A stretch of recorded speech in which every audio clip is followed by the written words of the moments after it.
Iya, remix.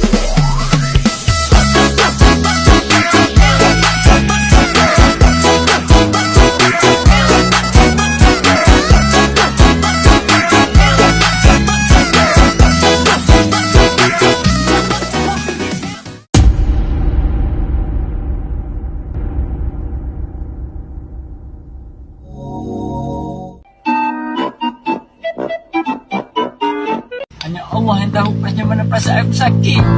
Sakitnya perasaan aku ni. Siapa yang tahu? Siapa tahu? A few moments later. Bombastic side-eye. Criminal offensive side-eye.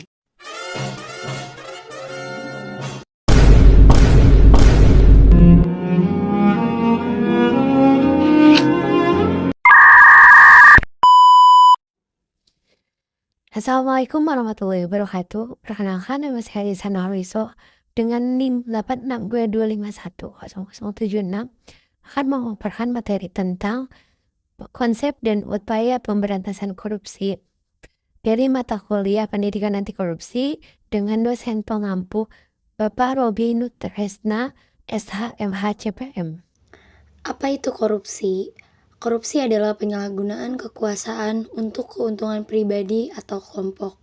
Biasanya melibatkan tindakan seperti suap, penggelapan, gratifikasi, dan manipulasi data. Disebut sebagai extraordinary crime karena dampaknya sangat merugikan negara dan masyarakat. Berikut ciri-ciri korupsi. Yang pertama ada penyalahgunaan wewenang. Korupsi terjadi ketika seseorang menggunakan jabatan atau kekuasaan untuk tujuan yang tidak sesuai aturan. Misalnya, untuk memperoleh keuntungan pribadi atau memberi keuntungan pada pihak tertentu. Yang kedua, tidak transparan dan cenderung disembunyikan. Tindakan korupsi biasanya berlangsung secara tertutup, dilakukan melalui manipulasi dokumen. Di sini juga ada bentuk-bentuk korupsi. Yang pertama, suap.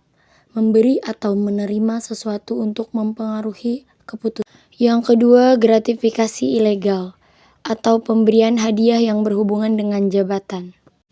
Yang ketiga, penggelapan. Mengambil uang atau barang negara untuk diri sendiri.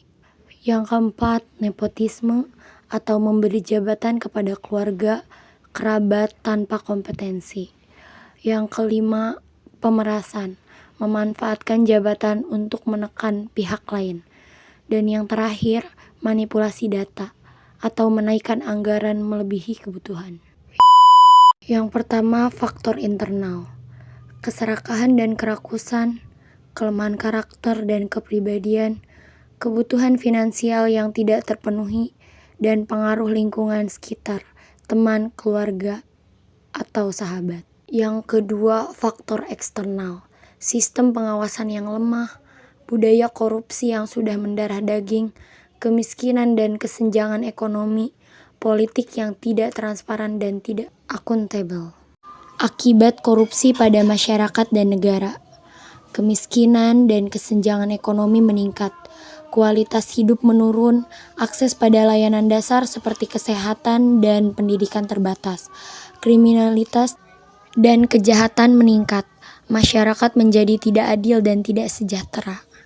Dan akibat pada negara, kerugian keuangan negara yang besar, gangguan pada stabilitas politik dan ekonomi, gangguan pada citra dan reputasi negara, melemahnya sistem hukum dan penegakan hukum.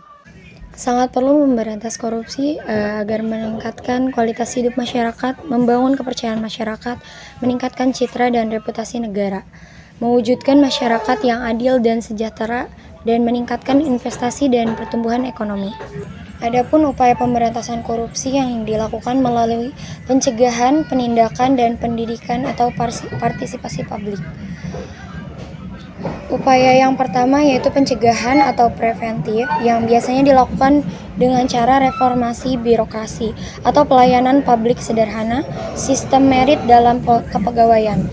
Ada juga transparan dan keterbukaan informasi, production, budgeting, pelaporan kekayaan atau LHKPN.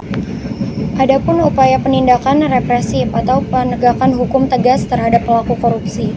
peningkatan kapasitas aparat penegak hukum, KPK, kejaksaan, dan kepolisian, penerapan hukuman maksimal sesuai peraturan, dan penguatan koordinasi antar lembaga negara pun sesuai dengan undang-undang.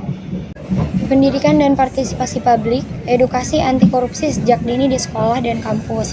Adapun kampanye sosial untuk meningkatkan kesadaran masyarakat, perlibatan komunitas dan organisasi masyarakat.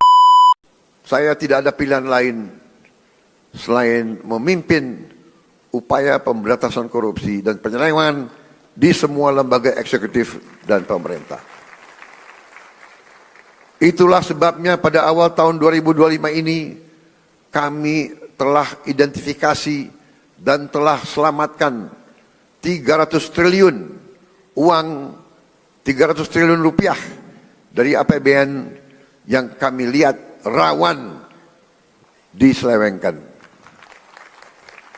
Di antaranya anggaran perjalanan dinas luar dan dalam negeri yang begitu besar, anggaran alat tulis kantor yang begitu besar, dan berbagai anggaran yang selama ini jadi sumber korupsi dan sumber bacaan. Efisiensi ini diperintah oleh Undang-Undang Dasar kita, yaitu ayat 4 pasal 33 Undang-Undang Dasar Negara Republik Indonesia. 300 triliun rupiah kami geser untuk hal-hal yang lebih produktif dan langsung bisa dirasakan rakyat banyak.